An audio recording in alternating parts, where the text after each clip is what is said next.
All right, looks like the software is live. The live stream show is working. So, almost exactly a week ago, BuzzFeed News released a number of stories about the large banks, including HSBC Bank and Deutsche Bank, claiming that it was big news that these large banks have knowingly laundered just trillions. I've seen estimates of over 2 trillion. I've seen estimates larger than that. I've seen estimates smaller than that. It's anyone's guess for the exact number. But this story that broke about a week ago is not really breaking news unless you have not been paying attention. So Netflix has this documentary series called Dirty Money. And last year, there was an entire episode on the Dirty Money documentary series on HSBC Bank where they interviewed whistleblowers. And these whistleblowers inside the bank had intentionally run things up the chain to banking executives that, hey, why are these transactions being approved, these large transactions for drug cartels? Why are these large transactions being approved for organized crime? Why are these transactions being approved for terrorist organizations? So HSBC Bank and other banks have been knowingly laundering many billions of dollars per year for all these organized crimes. And these are felonies. These are very serious felonies, racketeering, RICO charges, tons and tons and tons of felonies. So many felonies that I don't even know if anyone could actually conceivably count them all. And yet all the U.S. Department of Justice, Obama's Department of Justice, with Loretta Lynch and Eric Holder, all they could muster was a fine. They paid a fine to get off of enormous amounts of felony criminal charges. And guess who was the fixer who was hired by HSBC Bank? It was none other than Mr. Weasel himself, James Comey. So Comey was involved in this. So the stories that are going around over the last week, unless you have not been paying attention, are not familiar with the financial industry, this is well known here in the DC metro area for decades, way over a decade. This has just been swept under the rug, and there are reasons for that. The large banks have to buy treasuries. Other of these crime organizations in 2008 and 2009, they were given a free pass for money laundering and were asked to buy treasuries. Catherine Austin Fitts has talked about this. If you're not familiar with her, she's done a lot of interviews for USA Watchdog with Greg Hunter. She has the Solari Report. She used to work on Wall Street. She was an executive on Wall Street for many, many years, and she worked very high up in the U.S. government. I think in one of the Bush administrations, she was the Assistant Secretary of Housing and Urban Development or something like that. So she has extensive experience in the private sector and in the government. She did this short little abbreviation speech calling it the red button, talking about how much money is involved in the drug trade, buying treasuries. I'll just play this clip for you, and then I'll talk about some of the other stories. The red button. You never want to have an epiphany in the middle of a speech, but I did. In the summer of 2000, I was speaking to a wonderful group of people called Spiritual Frontiers Foundation International, and they have a conference once a year to talk about how they can help evolve our society spiritually. So they're very dedicated, wonderful people. A friend of mine had asked me to give a speech called How the Money Works on Organized Crime, and in the middle of the speech, I was describing the fact that a reporter who I was doing research for had been told by the Department of Justice that the U.S. economy and financial system launders $500 billion to $1 trillion a year of all dirty money. So I said to this wonderful group of spiritually evolved people, what would happen if we stopped laundering $500 billion to $1 trillion a year of all dirty money? So we had a little interaction, and they said, well, you know, the stock market would go down because that money would leave and go to Hong Kong or Singapore or Zurich. And or the Fed would have to print more. We'd have trouble financing the government deficit because we would offend the people who control that money and the accumulated capital for many years thereon. And so our government checks might stop or our taxes might go up. So I said, okay, well, let's pretend there's a big red button up here on the lectern. And if you push that button, you can stop all hard narcotics trafficking in your community, your state, your country tomorrow, thus offending the people who control $500 billion to $1 trillion of annual dirty money. And so I said, who here will push the button? And out of 100 people, only one would push the button. And I said to the other 99, why would you not push the button? And they said, we don't want our mutual funds and our IRAs to go down in price. We don't want our government checks to stop, and we don't want our taxes to go up. And so that's what I call the red button problem. And what the Solari mission is about how do we turn the red button green? In other words, how do we make money pushing the red button? Because if we can make money pushing the red button, then we can push the red button. Or how about the people here in the Washington, D.C. metro area? How about they actually enforce the laws already on the books? People are knowingly committing felonies and knowing that they will only pay a fine. So you have all these banksters, all these senior banking executives, because over the last decade or two, senior banking executives, after the savings and loan scandal and after Enron, they stopped going to prison for committing for enormous amounts of felonies, for enormous amounts of fraud. So banking executives can rig markets. They can rig the currency markets. They can rig LIBOR, the London interbank operating rate. They can rig paper precious metals markets. They can rig all these different things, and they're only going to pay a small fine relative to all the profits. So there is an incentive, an incredible incentive, to manipulate markets, to commit crime, to knowingly launder money. If you are one of these large banks, you're going to probably get off of criminal charges. You're only going to pay a fine with shareholder capital, a couple $1 billion. HSBC Bank paid, I think, a couple $1 billion fine, maybe $3 or $4 billion fine. I'll read about that story in a little bit, that the Obama Justice Department levied on them, but the profits that they made for laundering money for drug cartels, organized crime, terrorist organizations were in the billions, tens of billions of dollars per year. And the banks are making tens of billions off the derivatives market. So the banks always win. The banksters have rigged the game. The banksters control basically both political parties at this point. One of the examples of the craziness that the banks have gotten away with, and no one investigated this boils my blood. I interviewed Helen Davis Chapman a couple years ago, 3 or 4 years ago, I want to say. You can look up the interview in the archives on my YouTube channel. Maybe I'll put the video link at the end of this live stream show, this rant.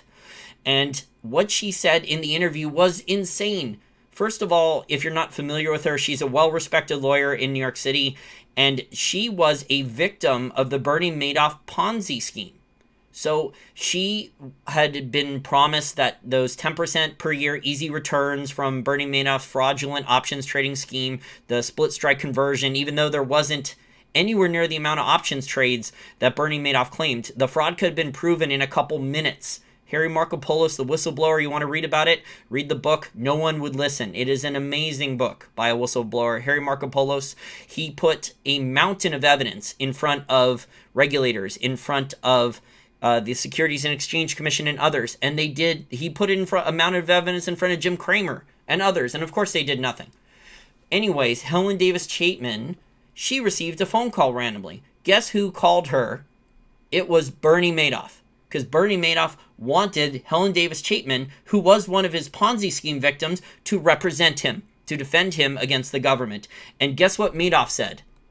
Madoff said, and this is one of the craziest things I've ever heard in my life, he said his bankers at JP Morgan, where all the cash, the tens of billions of dollars in the Ponzi scheme, was parked. So all the bank accounts where the cash was parked for his Ponzi scheme at JP Morgan, he said the entire time his bankers at JP Morgan knew he was running a Ponzi scheme and collected profits, and no one got fined and no one went to prison, only Madoff. That is how screwed and rigged and messed up the entire system is. So I get all these regular people who aren't aware of the system tell me, oh, the Securities and Exchange Commission, if Trump weren't in there, then this would get fixed. Then the regulators and the attorneys there would start enforcing the law. It's only Trump's Securities and Exchange Commission or Department of Justice that's not enforcing the law. No. The Obama Department of Justice didn't do shit either. The banks got away with enormous amounts of fraud, enormous amounts of market rigging, enormous amounts of money laundering during the 8 years Obama was there too. This has been going on both parties because there are already tons of laws on the books, hundreds of laws that are not being enforced. Okay, hundreds of different felonies that are not being enforced. And all that is paid is a fine. The problem is not the laws. There are tons of laws on the books. There's actually too many laws on the books, and there's too many overpaid government employee and lobbyists and other lawyers here in the DC metro area. The problem is enforcement. No one wants to enforce the laws. The banksters do whatever the hell they want pretty much and only pay fines. So they look at it as just a cost of doing business. They don't even pay 10% of the fines relative to the profits for manipulating and rigging a market, for manipulating LIBOR, which had hundreds of trillions of dollars in interest rate derivatives tied to it. So if they rigged something like the London Interbank Operating Rate or LIBOR, and they made an extra $20 billion a year in derivatives trading, they paid a small amount of fines. This is how the system is rigged. The average person on the street doesn't understand any of this.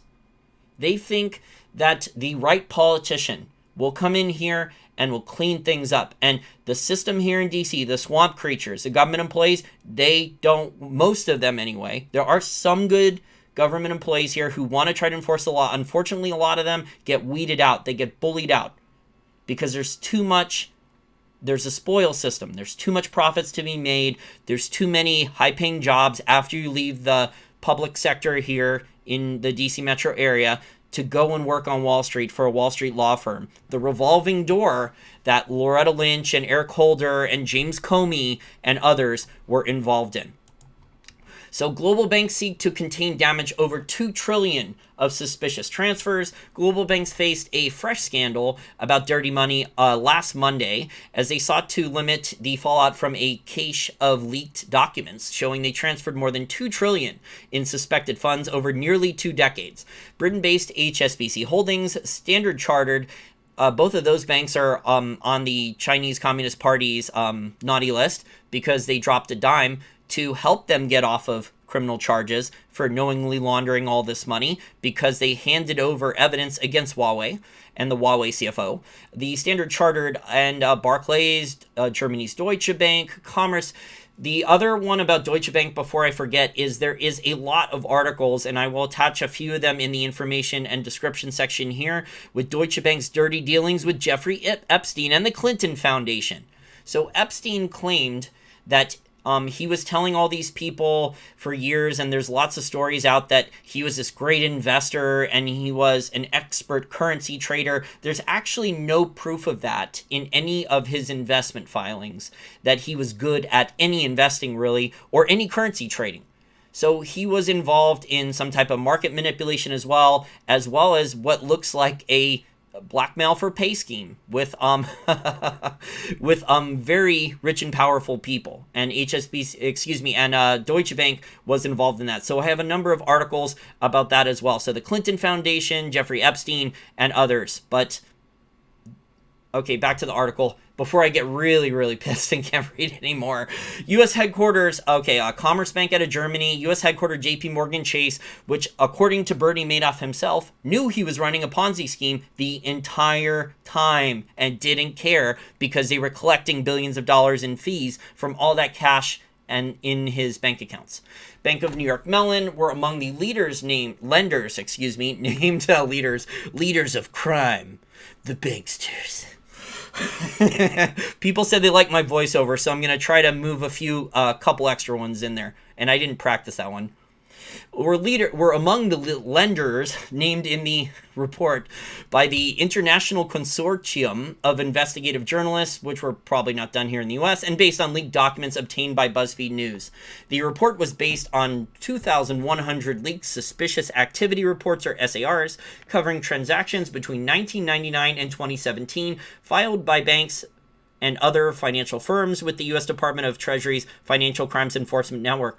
Also, there's stories that have been going down and around for years now, anecdotally, and Catherine Austin Fitz has talked about this at length, so you can look this up from her, that in 2008, 2009, things were so dire, and the Fed had to print so many trillions, and there were so many problems that the U.S. government actually waived the money laundering charges for organized crime and drug cartels to buy U.S. treasuries to help the burden, to help with the problem. So they needed some fresh funds, and a one-time get out of jail free card with no criminal charges. The organized crime, drug cartels, terrorist organizations, probably mostly drug cartels and organized crime, were allowed to launder, as long as they bought U.S. Treasuries, though.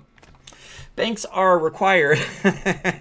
Can't make this stuff up. The truth is definitely stranger than fiction, isn't it?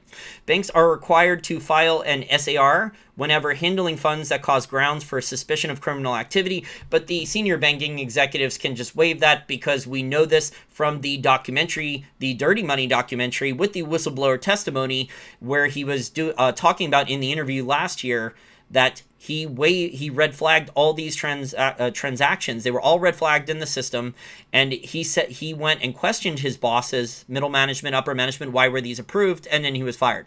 And then when he went to the government with this evidence, then they really didn't listen much either, and there was just fines paid. And unfortunately, as good as that documentary episode was, they did not talk about how James Comey was hired and how as a fixer by HSBC Bank, was given, I think, a 3-year term on the board of on the board of directors for HSBC Bank, and I believe he was paid $6 million combined in salary and stock options to negotiate the charges down with his buddies, Loretta Lynch and Eric Holder. The white shoe, as Gerald Salente says, the white shoe boy law firms, the revolving door policy of lobbyists, regulators, and Wall Street law firms up in New York City. So the revolving door is between Washington, D.C., the lobbyists, the regulators, and the white shoe boy law firms up in New York City. It just goes back and forth, back and forth. Gary Gensler, former really high up there in Goldman Sachs banking, he then became the head of the Commodity Futures Trading Commission. And then where did he go after that? He became Hillary Clinton's campaign finance manager for her 2016 campaign. You can literally not make this shit up if you tried. While some banks said many of the transactions happened a long time ago and they had since put robust checks in place, yeah, sure. Yeah, they put checks in place as in they can flag the transactions and then they can demand more from the criminal organizations for approving them. The toll is higher, you must not pass. The reports revealed, I can't do my Monty Python right now, I didn't practice it. The nymph guy who gets his arms and his legs chopped off. The reports revealed broader problems with the monitoring system at the heart of global policing of money laundering and other criminal activity. The reports drew calls from some industry groups and activists for reforms. Again, there's tons of laws on the books. We just need to enforce them. Send a few high senior level banksters to prison. 10 years, 15, 20. That will scare most of them. If they think they're just going to get fines and they're not going to have to pay the fines out of their own pocket, they know they can get it. They know it's easy crime. They know they've gotten away with it. They're using shareholder capital to pay the fines. They collect the bonuses. They collect the stock options. They're not even paying the fines. Most of them are. There's a few low-level traders. I've covered this in stories. A few low-level traders at the banks that had to pay fines out of their pockets, but most of the fines are not paid out of the traders' banking employees or banking traders' pockets. The reports drew, all we need to do is enforce existing laws on the books. There are tons of laws on the books. Send some banksters, some senior level banksters to prison for hard time. And then maybe the behavior will stop. The reports drew calls from some industry groups and activists for reforms, investors worried about the potential fallout for global banks, many of which have faced hefty fines in the past for lapses in controls and spent billions of dollars to bolster compliance. Quote, and then that means hiring the regulators here from the different government agencies. So this is part of the revolving door because they're hiring people from the CFTC. They're hiring people from the Securities and Exchange Commission. They're hiring people from the Department of Justice, and they're giving them bonuses. And then those employees are reaching back out to their friends in those other government departments, just like James Comey was hired as a fixer, Mr. Weasel, to negotiate things down. Oh, it's only a fine. Oh, it's only $1 billion, a couple $1 billion fine. No felony criminal charges, no RICO charges, no racketeering charges, no hard time for the senior level banksters who intentionally did this. Quote, it confirms what we already knew, that there are huge amounts of SARs being filed with relatively low numbers of cases brought through to prosecution, said Telka Bogardi, a Hong Kong-based financial services partner at Norton Rose Fulbright. And I just explained why they're not prosecuting them. Also, the claim is that it's too fragile. The banking system is too fragile. But the banking system is always too fragile because fractional reserve banking and the derivatives market is inherently unstable. Plus, these bankers know that they can gamble hundreds of billions or trillions on derivatives, and the Fed will just print more reserves. The Fed will just give them more reserves, and then tons more people will say there's no inflation. The Institute of International Finance and Industry Group called for reforms. Quote, there is a balance to be struck between managing financial crime risk and ensuring access to the financial system for legitimate customers, the IIF said. Policymakers, regulators, and banks have long acknowledged fundamental flaws in the anti-money laundering system. The rules around what is deemed, quote, suspicious can be vague, which leads some banks to send too many reports and others to send too few. And the enforcement group is understaffed to handle the millions of SARs that need to be analyzed to determine whether a crime has been committed. Don't you think, though, that if some senior-level banking executives actually went to prison for a hard time, that a lot of this would be fixed? Again, we don't need hundreds of new laws. There's plenty of laws on the books for fraud and RICO and racketeering, money laundering, all these felony charges. They're just not being enforced.